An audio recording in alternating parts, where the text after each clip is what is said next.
Hi, this week on Kitchen Science I'm going to show you 4 things you can do with eggs. Miss Howard, she's made a couple of comments that I've not done enough physicsy things in my videos, so I'm going to try that today. So fingers crossed. Come have a look. First, all we're going to do, it's really simple. I'm just going to spin an egg. If I stop it, it stays stopped. But if I spin this egg, after stopping it, it carries on spinning. Did a whole full turn then. So what's the difference between these 2 eggs is the one that stopped and then stayed stopped is cooked. The one that span, stopped, and then carried on spinning afterwards, this one is uncooked. So the physics at work here is something called inertia. Inertia is basically when an object wants to carry on doing what it's doing. So if it's spinning, it wants to carry on spinning. If it's stopped, it wants to stay stopped. In here, when I stop the egg, inside, the liquid's still sloshing around, which is why it does a little bit of a turn afterwards. And it kind of links to a question that a lot of people ask me at school, which is, what would happen if the Earth stopped spinning? Now, if the Earth stopped spinning, essentially everything that is not attached to the Earth would suddenly appear to start spinning. Because what people don't realise is we're moving with the Earth. That's why it doesn't feel like it's moving. So when the Earth suddenly stops, then we suddenly start and we'll end up spinning at 300 metres per second because that's roughly how fast the Earth spins. So there's your physics, Miss Howard. Moving on to the next one. A really good test for working out if an egg is out of date or not is by putting it in water. So if I maybe I'll lower it, let's do this properly. If I carefully lower an egg, it will sink to the bottom. If the egg floats, that generally means the egg is out of date. And that's because the older an egg is, the longer it's been for the air to start diffusing in. When all the air starts to pass through the holes in the eggshell, that will help bacteria to grow and it'll go out of date. So if it sinks, then it's fine. But how come with the same egg, this time it floats?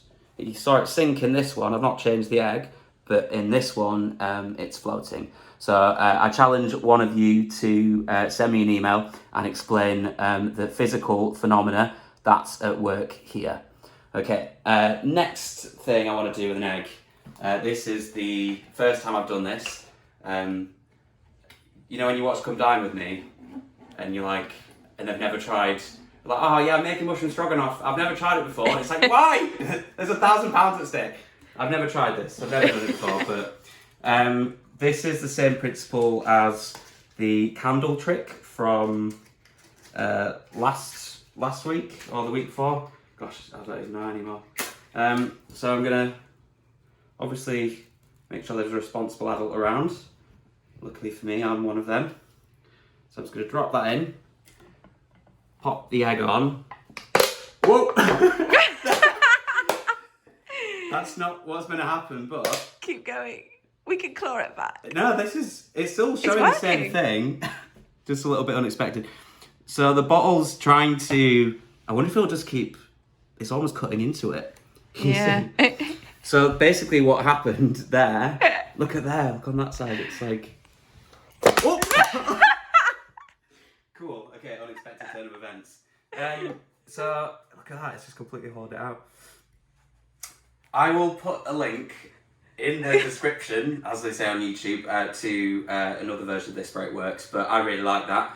So, as an explanation as to what's going on, when you drop the burning fire into the bottle, the air starts increasing in temperature and the air gets forced out of the bottle around the egg.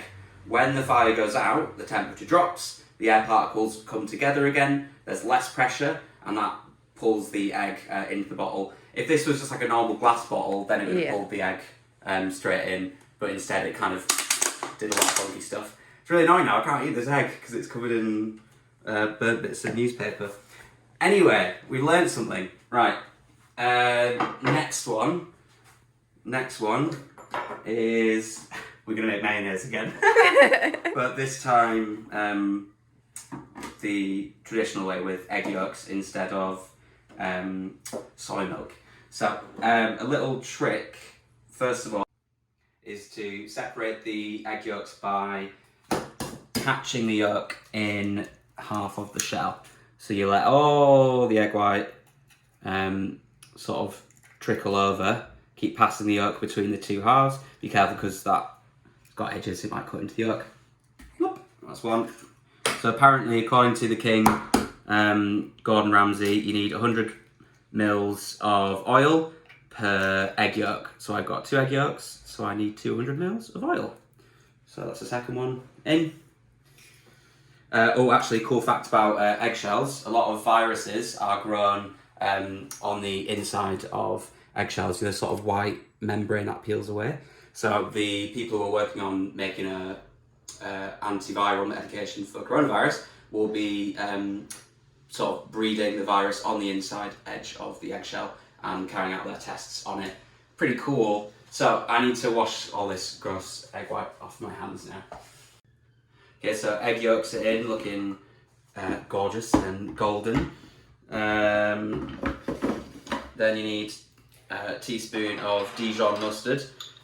I didn't think I'd be using it this much, but there we go. 2 teaspoons. And then we're just going to blend that together. And then the trick is to really, really, really slowly pour the oil in, like really, really slowly, according to Gordon Ramsay. How much oil? 200 mils, so it's 100 mils per egg yolk. So if it says 2 egg yolks, it's 200 mils.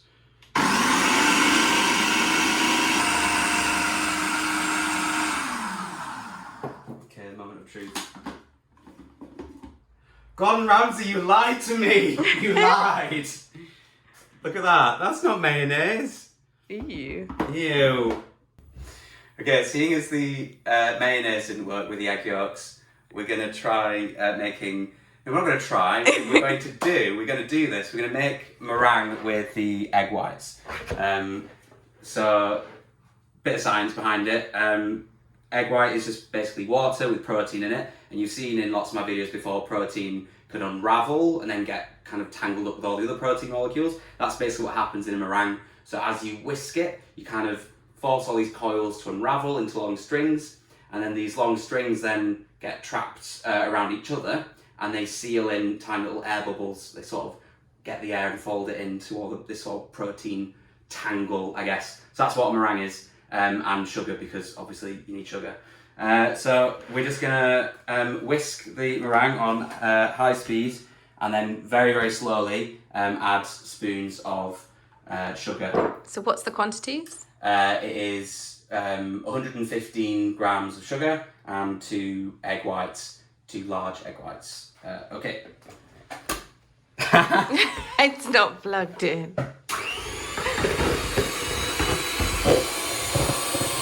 Oh, we do some slow-mo. Oh, yeah. Oh, wow. Okay, so the real test is if you can hold it above your head and it stays in the bowl. So here goes. I would have done it for a bit longer, a bit longer. That was all right. Should we do it again? I think in science you've got to do repeats. You've got to do it again. Yeah. Look, that looks stable. Oh, God. Oh, God. Yeah. Yeah. It works. Okay. So basically the idea with meringue, when it comes to cooking it, it's basically low and slow. So really low temperature and for a really long time, because you're essentially just, you're basically drying it out. So you want all the water to evaporate and then leave behind this sort of honeycomb structure of proteins and sugar. So I'm going to make this into a Pavlova. So that's just a huge sort of cloudy kind of mound of meringue topped with whipped cream and strawberries or any fruit of your choice. Oh, this looks really good.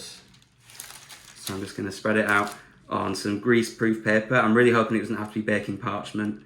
Just don't want it to stick. That'll be fine. Yeah. Okay. You can make it all swirly if you want. I just said, yeah, I'm going to do it. There's still quite a bit in the bowl. Oh, is there? Yeah. Okay. Let's get it in. You know, there's icings people put on cake made of raw meringue. Yeah. It's Italian, I think. But yeah, generally eggs can cause food poisoning, but the sort of high risk group is young and elderly people and pregnant mothers as well. They shouldn't have anything with raw egg. Generally just avoid raw egg anyway. Okay, cool. Looks like a crown. Oh. British eggs are screened for salmonella. Oh, very good. So, but if you've got... Buy British, buy local. Yeah. Love it. Right, so that's going in a very low oven for a very long time to kind of dry it out, and then we'll decorate it afterwards. So, wish it luck. Wish it luck. Okay, so the mayonnaise was a complete disaster. Gordon Ramsay, you lied to me! But this Pavlova looks incredible. So beautiful. Listen to that. So it's dried out, it's hollow. There's still a little bit of give here, so it's going to be like marshmallow in the middle. It's going to be incredible. There's some whipped cream. Oh my god, I'm so excited for this. So we're just going to kind of smooth that on. Mounds of it. Looks good. Really should do some like healthier recipes at some point. So much dairy and eggs. Right, that's probably enough cream. It's about as much cream as Pavlova. And then we're going to decorate with some strawberries. Okay, and then just take the nib like that. Yeah. Ah. A little bit of mint. Boom! I did a science. Oh my god, it looks so good!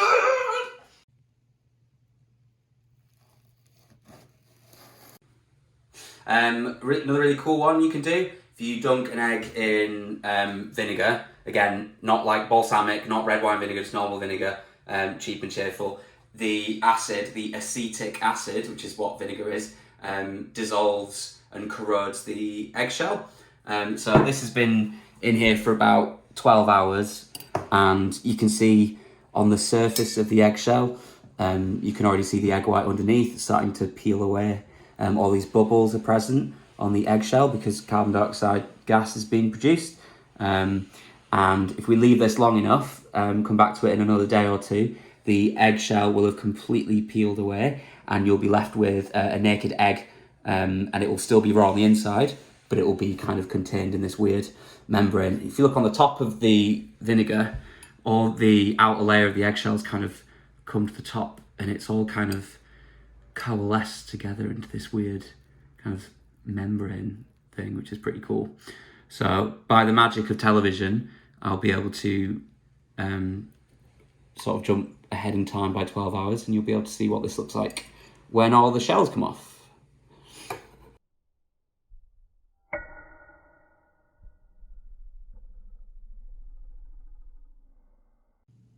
Okay, so we've travelled through time. You took the shortcut, I took the long way around. It's about 12 hours later. And if you have a really close look at the egg now, all the bubbles have kind of stopped. And I gave this a bit of a rinse earlier, I should confess. But the eggshell has completely corroded away. So eggshell is made from a mineral called calcium carbonate. So the bubbles that you were seeing before were carbon dioxide that was being released, and you can see there's the carbon, there's the oxygen, and it was just coming away because of the acid. So technically this is raw. It looks like a boiled egg, but it is raw, and a little bit bouncy. Well, it's quite bouncy actually. And to prove that it's raw and I've not just boiled an egg and dunked it in vinegar, I'm going. Can I throw it? Can I throw it at you? Let's just stick to. Whoa! Whoa! There it is. Wow, I was not expecting that. So that's the membrane I was talking about before. You know, when you kind of peel, when you break an egg, there's that white kind of peel on the inside. That's what that is. I could actually use that, you know. Yeah. I'll scrape that into a bowl and make an omelette, but you don't need to see that. So thanks for watching. I hope you enjoyed this week's Kitchen Science. I'm sorry it was a week late. Hopefully it was worth the wait. And Remember, if you want to email me, I'm going to basically include the chemical equation for what's happening here, and I want you guys to see if you can balance that equation. And then also there was the thing about the egg sinking in one of the glasses of water but floating in the other one. So if you could tell me what's different about the water in the egg where it's floating, then you'll get some points on class charts for that as well. So I hope you enjoyed it, and I'll see you next time.